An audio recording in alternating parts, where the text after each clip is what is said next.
নাটক বা টেলিফিল্ম বা ওয়েব সিরিজ হাতে নেবার ক্ষেত্রে কি কম সময় লাগে ডিসিশন নিতে ফিল্মের চাইতে? হ্যাঁ, এই পার্থক্যটা কেন? মানে ভাইয়া নাটকের ক্ষেত্রে তো আসলে যেটা হতো যে অনেক channel, TV channel, YouTube channel সবকিছু মিলিয়ে আসলে আমাদের অনেকগুলো প্ল্যাটফর্ম আছে। সো কাজ করার ক্ষেত্রে তখন এক ধরনের একটা আস্থা কাজ করতো যে আচ্ছা যেহেতু আমি হয়তো প্রতি ঈদে এরকমও ঈদ গেছে আমার হয়তো 25টা নাটক অন এয়ার গেছে একটা ঈদে। সো আমার কাছে মনে হচ্ছে আচ্ছা আমি চেষ্টা করব যে অবশ্যই 25টা ভালো হোক সেটা আমি চাইবো, বাট হয়তো সেটা মানে প্র্যাকটিক্যালি স্পিকিং সম্ভব হয় না। তবে আমি চেষ্টা করবো ওকে আমার 10টা গল্প যেন একদম এক্সক্লুসিভ হয়। সো এক ধরনের একটা প্ল্যানিং করা যায় এবং ইজিয়ার হয় তখন।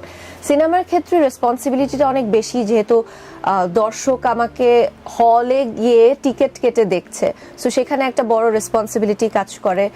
ফিল্মের কোয়ান্টিটি অনেক কম, খুব কম সিনেমা একজন আর্টিস্টের পক্ষে করা সম্ভব হয়। সো সবকিছু মিলিয়ে আমার মনে হয় সিনেমার ক্ষেত্রে চুজিংটা অনেক বেশি ইম্পর্টেন্ট। কারণ আমি হয়তো বছরে খুব বেশি হলে